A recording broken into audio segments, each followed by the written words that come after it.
Hello friends and welcome into the Cowboys Report. I am your host Tom Downey. Little bit different of a setup today. Got the mic in front of me. I'm going to be in Indianapolis for the NFL Combine. Still going to get you guys Cowboys videos. Just going to look a little bit different. We will do rumors on today's show. First up, what about Damon Snacks Harrison? I like this idea a lot. I am curious if the Cowboys will pursue it though, so I'm going to give it 2 stars for now. Many of you have asked about trading for Snacks Harrison before, and now he's a free agent. The Detroit Lions cut him because of his inflated cap hit, and the fact that, technically speaking, it was more of a down year for Damon Harrison, although a down year for Snacks was still a pretty darn good season for most NFL-run defenders.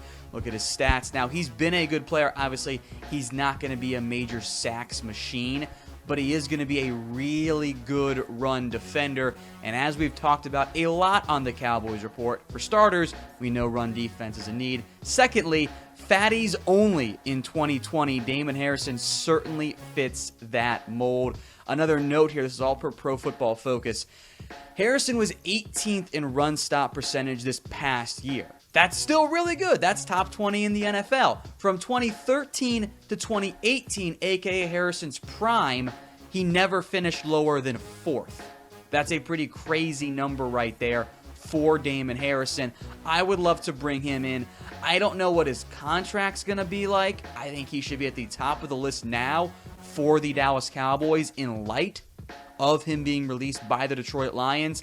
Durability might be a bit of a concern at this point in his career. He is 31.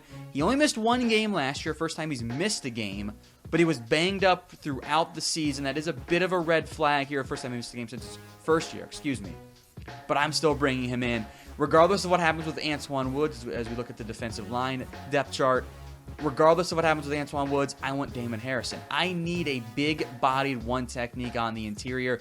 Damon Harrison fits that mold. I think he'd be a great fit in the Mike Nolan defense. I would love to bring in Damon Harrison. Still 2 stars, because I do want to see what the Cowboys choose to do. All right, so those are my thoughts. I want to hear from you guys now. Do you want to sign Damon Harrison? You guys know the drill by now. Type Y for yes or type N for no. By the way, I will make this the pinned comment of the video, so if you're watching on YouTube and you get hit with an ad break here, scroll on down, type Y for yes or N for no right there. All right, next up is some CBA talk. It's been a bit of a drama as of late for the NFL and the NFLPA. But is it going to impact the Dallas Cowboys? I saw someone say it wasn't. No. This is 4 stars. This is absolutely going to have, frankly, a major impact on the Dallas Cowboys. Now, there are 2 ways, and we'll dive into both of these more in depth in just a second.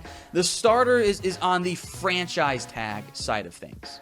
The Cowboys, if there is a new CBA, unless the NFL chooses to change this, but this is how it is right now, if there is no new CBA, the Cowboys can use the franchise tag and the transition tag. Now that allows you to tag both Dak Prescott and potentially Amari Cooper or Byron Jones if you get one of those deals done. If that doesn't happen and the NFL gets a new CBA and this becomes no longer the final league year, well, then all of a sudden, you can only use one of those. The other part, which we'll dive into more in depth, just want to quickly mention it before I get too far in depth on the franchise tag stuff, is the marijuana rules and regulations and how it relates to Randy Gregory. But back to the CBA side of it. This is why you really should try and get the Dak deal done before the franchise tag deadline. Now, originally, the franchise tag window was going to open on Tuesday, February 25th, and the deadline to tag somebody was on Tuesday, March 10th. Now, the NFL and the NFLPA agreed to change that. The window opens February 27th. That shouldn't put much of an impact on the Cowboys. It ends 2 days later than originally scheduled, Thursday, March 12th, which does provide extra leverage for, or at least extra time for the Cowboys and Dak Prescott to get a deal done. I focus on Dak here because, well, he's your quarterback, and you're not going to let him hit the open market. You can't afford to do that. That's going to skyrocket the cost. A team like the Colts, for example, could just throw money their way. Now, where it gets interesting here is if you can get a deal done with Dak Prescott, that allows you to use, say, if there is no new CBA, or if there is, at least franchise tag Amari Cooper. That way you don't run the risk of another inflated free agency market becoming too expensive for Cooper and opening up a huge need for you at receiver. It would also at least allow you to possibly transition tag a Byron Jones. Maybe you do it for Robert Quinn, probably not, definitely not for Randall Cobb, but those are your top free agents. You want that tag available so that you get your deal done with Dak Prescott, whether it be 34, 35, 36, whatever it ends up being, so that you have more flexibility with your other players. That, for me, is a big deal. Now, before we dive into the Randy Gregory side of things, Cowboys hoodies are once again on sale, up to 30% off, including, by the way, some custom hoodies that are now available. So check those out. I've got the link for you guys in the comment section and the description. It's chatsports.com/Cowboys hoodies. You see it right there on your screen. Chatsports.com/Cowboys hoodies. All types of styles, colors, and varieties. They are on sale while supplies last, up to 30% off at chatsports.com/Cowboys hoodies. All right, as promised, now back to the marijuana side of it. Basically, the NFL, to the surprise of nobody, quite frankly, is going to be willing to reduce penalties for marijuana, and that was an easy agreement between the NFLPA and the NFL, which in theory would open the door for Randy Gregory's return. Now, many of you have asked me about Gregory before, and I've given you guys the same answers. If I knew something, I would let you guys know. There's no one sitting on that magical information waiting to release it. It's that we really don't know what happened. He was supposed to be super close. One report said he'd already reapplied for reinstatement, and then things went radio silent. There was never an update except that, oh, no, there's nothing to report there. So clearly something happened to Randy Gregory in terms of his reinstatement process. Gregory's problem has always been the marijuana side of it. He's always wanted to play football, unlike, say, David Irving. Don't get your hopes up for Irving ever coming back, by the way.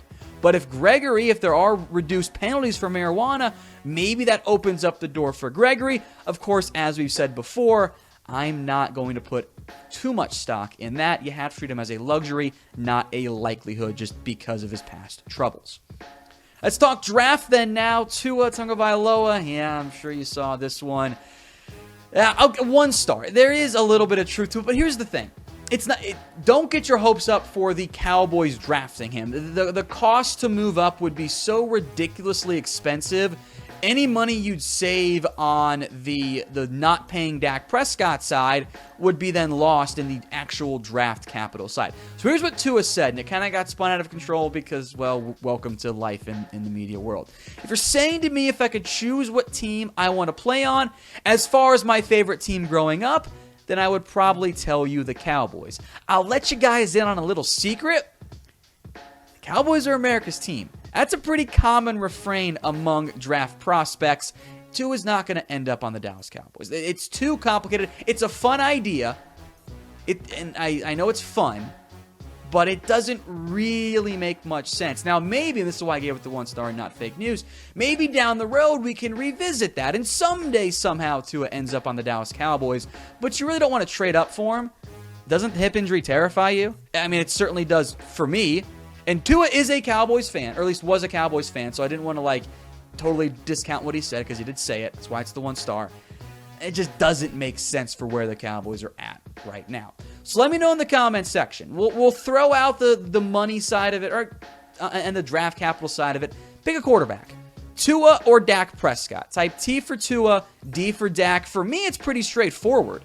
I'm going to go with the one who's healthy and I've seen play in the NFL. I think Tua has immense upside. Don't get me wrong on that one. I'm terrified of the injuries. I worry about taking a quarterback wherever he ends up going, probably top 5, and then taking another shot to the hip, or his ankle falls apart again, and now I'm down my franchise guy because he just couldn't stay healthy. That's a big-time red flag for me, so I'm typing in my D for Dak. Speaking of Dak, should he hold out?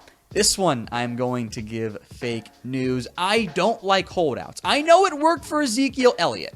I don't think it's a good idea. And for Dak Prescott, the quarterback, I really don't like it, especially with a new coaching staff coming in. Yes, Kellen Moore is still there, but there are some adjustments and changes to be made.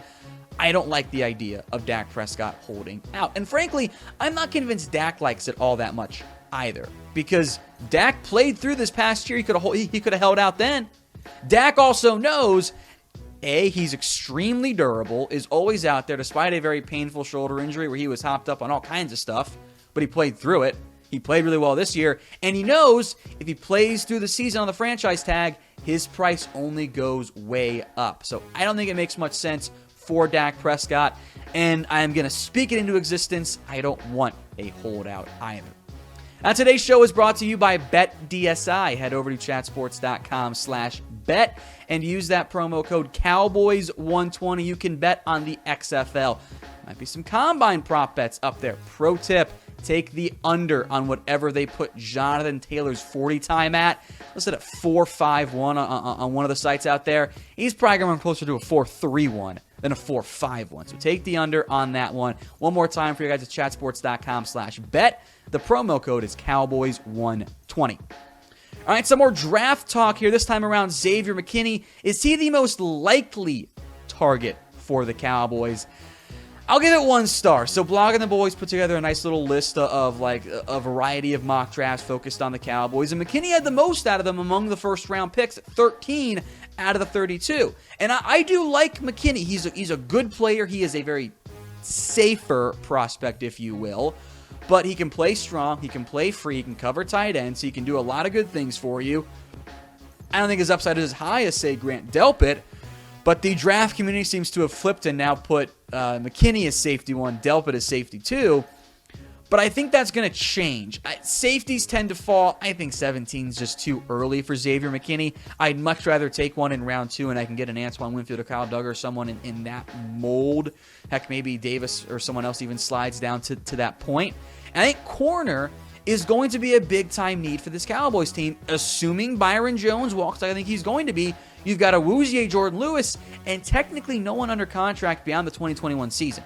That's a pretty big-time need for the Dallas Cowboys. Now, the other players who made this list, Xavier McKinney had 13 out of the 32. Grant Delpit had 6 out of the 32. Trevon Diggs had 5 out of the 32. I am curious how he tests this week at the Combine. I don't love his speed, I don't think. He can prove me wrong, hope he does, but if he runs in the 4.5s, I'm not taking him at number 17 overall. I think there are better corners available. AJ Epinesa, I do like him. I think he could be on the board, could be a good fit at defensive end. And then finally, Henry Ruggs as well, who, if he's there, screw defense, score all of the points, bring in that speedster. Now, like I said earlier, I am going to be at Indianapolis for the NFL Combine throughout this week. We will still do some videos for you Cowboys fans. They will have a draft focus, so if that's what you want, hit that big red button and subscribe to the Cowboys Report. We are almost at 50K. We are right on the precipice of it. We are the #1 Cowboys channel out there. Hit that big red button, subscribe, and we'll keep you covered throughout the NFL offseason, free agency, and of course, the NFL draft. All right, last rumor on today's show, Mike Daniels to the Cowboys. I'll give this one 2 stars. Pro Football Focus, they went through their predictions, and they had Mike Daniels coming to Dallas on a 2-year, $10 million deal, $5 million per year, only 3 guaranteed. I like the $3 million guaranteed part, reduces your long-term risk. 2 years, 10, a little on the high side for me. I'm not sure Daniels is worth $5 million just because of the injuries he's suffered these past couple of years. He is certainly no longer in his prime. But he is still a good player who has ties to Mike McCarthy and I guess Damon Harrison as well. And the Cowboys need defensive line help. You have Tristan Hill under contract. I think Antoine Woods comes back, but beyond that, there's not that many guys who have contracts right now with the Dallas Cowboys. That's a big red flag for me. He can still help you out, though, and maybe it's more of a 1 year 4, 1 year 3. I think that's within the range for Mike Daniels. We'll see if he wants to reunite with Mike McCarthy, but I like the idea behind it. I think you can find cheap, reliable depth/low-end starters on the defensive line. I think Mike Daniels fits that mold. We've gone through other defensive tackle targets on the channel as well. I think Daniels makes sense. I'm just a little hesitant to give him 2 years, $5 million per year. Drop that down a little bit. I like that move a whole lot more.